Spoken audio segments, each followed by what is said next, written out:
చేయాలో నా స్టైల్లో మీకు చూపిస్తాను. ముందుగా కుక్కర్ తీసుకొని అందులో కందిపప్పు శనగపప్పు వేసుకోవాలి. 2 టైమ్స్ కడుక్కున్న తర్వాత కొన్ని వాటర్ పోసేసుకోవాలి.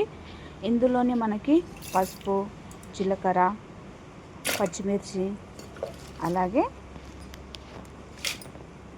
గోంగూర కూడా వేసుకోవాలి. ఇందులోనే సాల్ట్ వేసుకోవాలి, అలాగే టమాటోస్ కూడా వేసుకోవాలి. మీకు ఎవరికి నచ్చినట్టు వాళ్ళకి. సో నాకైతే టమాటోస్ అంటే ఇష్టం అనమాట. ఇవి వేసుకున్న తర్వాత విజిల్ పెట్టేసి కుక్కర్ పెట్టేసి ఒక 5 విజిల్స్ వచ్చేంత వరకు వెయిట్ చేయాలి.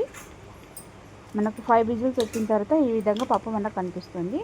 సో మనకి ఇంకా మెత్తగా కావాలి అనుకుంటే మనము సపరేట్గా కూడా మనము పప్పు రుబ్బుకోవచ్చు అనమాట. మనము పప్పు గుత్తితో మనం రుబ్బుకున్న తర్వాత సో ఈ విధంగా రుద్దుకున్న తర్వాత కొంచెం బరకగా ఉంటేనే బాగుంటుంది.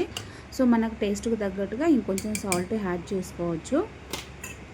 దీనికి మనం పోపు పెట్టేసుకుందాం.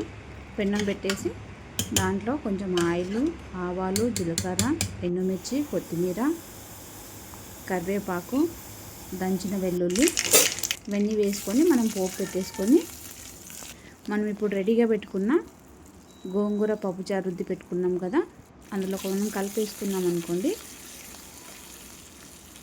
ఇప్పుడు కలిపి మొత్తం మళ్ళీ కొంచెం టేస్ట్ చూసుకోవాలి. ఒకవేళ ఎవరైనా సాల్ట్ తగ్గించుకుంటే మీ టేస్ట్కి తగ్గట్టు సాల్ట్ వేసేసుకోండి. సో ఎంతో రుచికరమైన గోంగూర పప్పు మనకు రెడీ అయిపోయింది.